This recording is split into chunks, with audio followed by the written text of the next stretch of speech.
चलिए ब्रेक के बाद स्वागत है आपका और खास मेहमान लगातार हमारे साथ जुड़े हुए हैं। तो जो हालात फिलहाल अभी बने हुए हैं, खास मेहमानों की तरफ रुख कर लेते हैं। अमित जी, क्या ये जो हालात है ये बताते हैं कि कांग्रेस की सरकार यहाँ पर भी अस्थिर होती हुई नजर आ रही है? देखिए, टीएस सिंहदेव जी कोई एक विधायक नहीं है, वो एक ऐसे नेता हैं जिनका एक बड़ा जनाधार है। उनको यहाँ राजा साहब के नाम से जाना जाता है और उनकी शख्सियत की एक खासियत है कि वो बहुत गंभीरता से बात करते हैं और कोई भी बात जल्दबाजी में वो करते नहीं है। वो बहुत गंभीर नेता है और ये उनका शीर्ष नेतृत्व भी जानता है, देश की जनता भी जानती है। तो ऐसे में जब ऐसा नेता, ऐसा मंत्री जो मुख्यमंत्री पद का दावेदार हो, जिसके साथ बहुत सारे विधायकों का समर्थन हो, एक ऐसा गंभीर नेता जो बहुत कम बोलता है, उसने इतनी सारी बातें बोल दी हैं, तो निश्चित तौर पर ये सरकार जो है वो कहीं ना कहीं अपने ही लोगों की खिलाफत का शिकार है। ये सरकार अल्पमत में है कि नहीं है, ये एक चर्चा का विषय हो सकता है, लेकिन कहीं ना कहीं बहुत सारे ऐसे विधायक टीएस सिंहदेव जी के साथ हैं जो अब सरकार के साथ रहना नहीं चाहते, सरकार के कामों से खुश नहीं है, या सरकार जो जनता के साथ धोखा कर रही है उसका समर्थन नहीं कर रहे हैं। लेकिन डॉक्टर अमन सिंह कह रहे हैं कि महाराज जैसी स्थिति अब छत्तीसगढ़ में बन रही है, सरकार धराशायी होती हुई दिखाई दे रही है और सारे लोग बगावत में उतर आए हैं। उसका कारण है नेहा जी कि अभी अभी पिछले संगठन की जो बैठकें हुई कांग्रेस की, उसमें मुख्यमंत्री और प्रदेश अध्यक्ष जो हैं इनकी उनकी आपस में बहस हुई, सार्वजनिक रूप से अखबारों में इसकी पुष्टि हुई कि मुख्यमंत्री ने प्रदेश अध्यक्ष को डांटा। तो एक तरफ वो और दूसरी तरफ फिर ये जो दो मुख्यमंत्री पद के दावेदार थे उनकी आपस की लड़ाई। तो निश्चित तौर पर कांग्रेस के अंदर तो एक बड़ी फूट हो गई ना, कितने खेमे कितने गुट। यहाँ पर एक विधायक अपने मंत्री पर हत्या का आरोप लगा देता है। कई बार वो मुख्यमंत्री पद की बात होती है तो कुछ विधायक दिल्ली चले जाते हैं, कुछ कहते हैं कि छत्तीसगढ़ डोल रहा है, बाबा बाबा बोल रहा है, कुछ कहते हैं कि भूपेश बघेल जी जो हैं उनको सीएम बने रहना चाहिए। तो कांग्रेस में एक बहुत बड़ी फूट है जिसका अब पुष्टि भी हो गई है और इसके लिए अब कोई डाउट नहीं बचा है। ठीक है, रत्नेश जी कितना इत्तेफाक रखते हैं, क्या कांग्रेस की फूट निकल के सामने आई है? क्योंकि कहीं ना कहीं कयास तो ये भी लगाए जा रहे हैं कि आने वाले सत्र में से भी टीएस सिंहदेव गायब रह सकते हैं। देखिए नेहा जी, जहाँ तक रही कांग्रेस में फूट की बात, तो आपने देखा है कि महाराष्ट्र में हम अपनी एलआई पार्टी के साथ किस मजबूती के साथ खड़े रहे और हमने उनका पूरा साथ दिया है और वहाँ तो हमारी पूर्ण बहुमत की सरकार है। हमारे नेताओं के बीच आपस का जो भी विवाद है वहाँ पे तो सरकार थी, अब नहीं है। यहाँ की बात करिए आप, छत्तीसगढ़ की। तो यहाँ हमारी सरकार है। यहाँ भारतीय जनता पार्टी को वो जो कहते हैं ना, हमारे यहाँ पूर्वांचल में एक कहावत है कि गीदड़ मांस के कहीं बहुत तेज भागत है। तो जो वहाँ पे जो गीदड़ की तरह भारतीय जनता पार्टी या उसके जो भी तथाकथित नेता मंत्री पद बनने के चक्कर में या सरकार बनाने के चक्कर में लपक रहे हैं, उनको कुछ नहीं मिलने वाला है, क्योंकि वहाँ कांग्रेस पार्टी की सरकार है और कांग्रेस को आप ईडी और सीबीआई से नहीं डरा सकते। हम डरने वाले लोग नहीं है, हम शिंदे नहीं है, ठीक है? जो आपसे मिल जाएंगे, अपना ईमान बेच देंगे, अपनी जनता ने इन्होंने चुन के भेजा, उनके साथ धोखा करेंगे। कांग्रेस पार्टी की सरकार 5 साल चलेगी, इसके लिए निश्चिंत रहिए। भारतीय जनता पार्टी को कुछ नहीं मिलने वाला वहाँ। ठीक है, ये कह रहे हैं कि आपने सुना अमित जी इनकी बात, ये कह रहे हैं आप लोग सरकार बनाने के लिए आतुर रहते हैं, लेकिन यहाँ पे आपकी दाल गलने वाली नहीं है। ये हमने छत्तीसगढ़ में हमारी सरकार बननी चाहिए या बनेगी ऐसी कभी संभावना भी नहीं जताई, लेकिन जिस प्रकार से ये चिट्ठी सामने आई है उससे ये तो स्पष्ट हो गया कि कांग्रेस में फूट है। अब टीएस सिंहदेव जी अगर आपकी पार्टी से अलग हो जाएंगे 30-35 विधायक लेके, तो उसमें हम क्या करने वाले हैं? और दूसरी तो आपको ये आंकड़ा कैसे पता कि 30-35 विधायकों के साथ अलग होंगे? क्योंकि मुख्यमंत्री जब दिल्ली में थे तब उनके साथ जितने विधायक जाने चाहिए थे उससे काफी कम गए थे। वो कोई 71 विधायक हैं, इनके यहाँ 40, 45, 42 लोग गए थे उनके साथ वहां दिल्ली। तो उससे पता चलता है कि बाकी विधायक टीएस बाबा के खेमे के हैं। ये तो बड़ी स्पष्ट और सार्वजनिक चीज है। वो सरगुजा से आते हैं, वहाँ के सारे विधायक और सारे वहाँ के संगठन के लोग उनको समर्थन करते हैं, ये बहुत स्पष्ट है। भारतीय जनता पार्टी के संपर्क में है क्या टीएस सिंहदेव? किसी भी प्रकार से टीएस बाबा हमारे संपर्क में होते तो ये चिट्ठी लिख करके और एक विभाग से इस्तीफा नहीं देते। अभी भी वो स्वास्थ्य मंत्री बने हुए हैं, अभी भी वो वाणिज्य मंत्री बने हुए हैं, उन्होंने पंचायत मंत्री के पद से इस्तीफा दिया है और उसके कारण भी उन्होंने चिट्ठी में लिखे हैं कि जनता के साथ ये सरकार बड़ा धोखा कर रही है।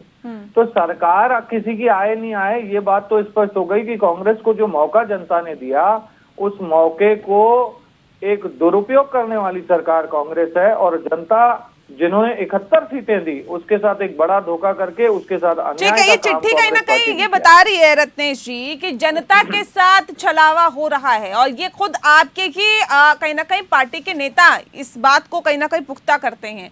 ये चिट्ठी बताती है कि जनता के साथ छलावा हो गया। बहुत उम्मीदों के साथ तख्ता पलट किया था छत्तीसगढ़ का, आप लोगों की सरकार बनाई थी, राज्य में 15 वर्ष तक आप विपक्ष में बैठे, और उसके बाद जब सत्ता में आए तो कांग्रेस के सत्ता में आने और सरकार गठन तक मुख्यमंत्री भूपेश बघेल और सिंहदेव की जोड़ी की तुलना जय वीरू की जोड़ी के साथ की जाती थी। अब ये क्या जय वीरू की जोड़ी में अब खटास पड़ती हुई दिखाई दे रही है? सिर्फ और सिर्फ वजह एक है, मुख्यमंत्री पद। देखिए ऐसी कोई बात नहीं है। देखिए अगर टीएस देव सिंह जी मुख्यमंत्री बनना चाहते हैं तो अभी जैसा कि भारतीय जनता पार्टी के प्रवक्ता ने ही कहा कि उन्होंने केवल पंचायत विभाग से अपना इस्तीफा दिया, वो अभी भी वाणिज्य मंत्री और स्वास्थ्य मंत्री बने हुए हैं। तो अगर मुख्यमंत्री जी उनको काम नहीं करने देना चाहते थे तो फिर इसका मतलब है कि फिर उनके सारे मंत्रालयों में वो इंटरवेंशन करते, वो हस्तक्षेप करते। उन्होंने केवल एक ही मंत्रालय में हस्तक्षेप क्यों किया? तो अगर कोई ऐसी हस्तक्षेप, अगर कोई वैमनस्यता से हस्तक्षेप करता है या आपसी मतभेद से हस्तक्षेप करता, जैसे मैं मुख्यमंत्री हूँ, मैं किसी मंत्री को नहीं पसंद करता हूँ तो मैं तो उसके सारे मंत्रालयों में हस्तक्षेप करूंगा, या सुनकर किसी एक मंत्रालय को थोड़ी ना करूंगा। तो ये बस केवल बरगलाने और जनता के बीच में कांग्रेस पार्टी की छवि खराब करने की एक चाल है और एक कोशिश है भारतीय जनता पार्टी की, जिसमें वो सफल नहीं हो पाएंगे। और हो सकता है कि टीएस सिंहदेव जी को कुछ नाराजगियां रही, उनको मना लिया जाएगा। अभी भी वो स्वास्थ्य मंत्री और वाणिज्य मंत्री बने हुए हैं ना। नहीं, ये कैसे मनाया जाएगा सर? जब राहुल गांधी और प्रियंका गांधी के साथ मुलाकात हो गई तब भी समस्या का समाधान नहीं हुआ। अब क्या होगा? अगला कदम क्या आप लोग उठाएंगे? कैसे उन्हें मनाएंगे? कैसे उनकी नाराजगी को दूर किया जाएगा? क्या राज्य का मुख्यमंत्री बना दिया जाएगा उन्हें? नेहा जी मैं आपको एक उदाहरण देता हूँ। अभी उत्तर प्रदेश में कुछ समय पहले केशव प्रसाद मौर्य बनाम योगी आदित्यनाथ हुआ था। 5 बार मिलने गए थे योगी आदित्यनाथ अमित शाह और जेपी नड्डा से।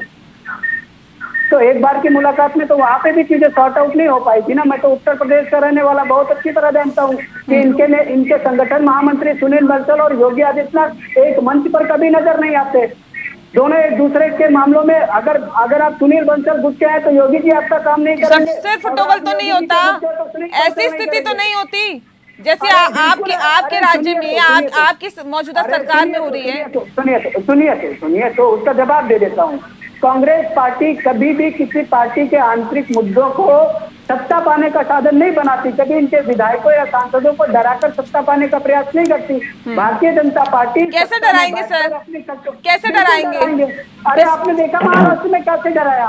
अब इससे बड़ा उदाहरण नहीं, आप कैसे डराएंगे बताइए ना। आपकी तो सरकार केंद्र में नहीं है ना, और जब आपकी सरकार केंद्र में थी तो आपने भी किया, वही किया। नेहा जी कांग्रेस पार्टी के यूपीए के 10 साल के कार्यकाल में ईडी की केवल 27 रेड हुई थी और उसमें से 9 रेड हुई थी कांग्रेस पार्टी और इसके सहयोगी दल के क्या कहते हैं पार्टी के नेताओं पे, और इनके में लगभग 200 से ज्यादा हो चुकी हैं और एक भी भारतीय जनता पार्टी के नेता या कार्यकर्ता या पदाधिकारी के घर पे ईडी के रेड नहीं है। तो भ्रष्टाचारियों पे लगाम लगाना गलत है क्या?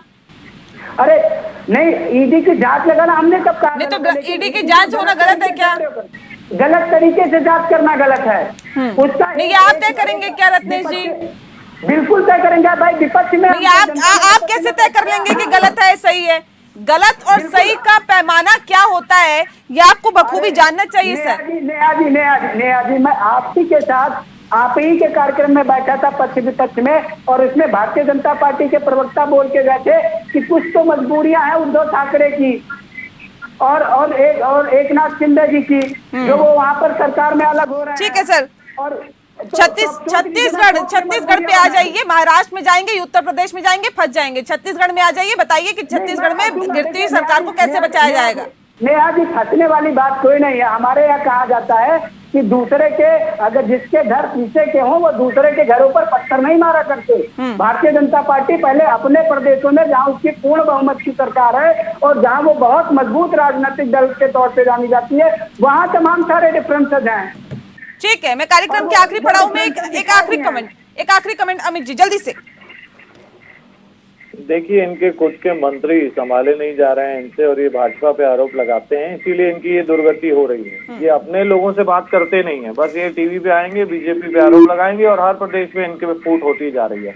टीएस सिंहदेव जी को गलत बता करके इन्होंने मुख्यमंत्री जी को क्लीन चिट दे दी कि मुख्यमंत्री जी अगर ऐसा करते तो हर जगह करते। अरे आप कहाँ से जजमेंटल हो गए हैं? आपने तो अभी बात ही नहीं की, आपने चिट्ठी नहीं पढ़ी, तो इसका साफ मतलब है किसी न किसी तरीके से विषय को खसकाने का प्रयास है। हमारा एक ही प्राथमिकता का विषय है, जनता के साथ जो धोखा हुआ है हम उसके खिलाफ हैं। बाकी ये लोग अंदर लड़े मिले हमको मतलब नहीं है, जो जनता के साथ आपने गलत किया है उसका हिसाब कैसे होगा ये और उसका वक्त पे जवाब जनता देगी। जनता कहीं ना कहीं ये कहा जा सकता है कि वक्त आने पर जब वोट की चोट देती है तो ये तय हो जाता है कि उसने जवाब किसको दिया है और किसको सराखों पर बिठाया। बहुत शुक्रिया आप दोनों मेहमानों का हमारे साथ इस खास चर्चा में शामिल होने के लिए। मुद्दा में फिलहाल इतना ही। नमस्कार।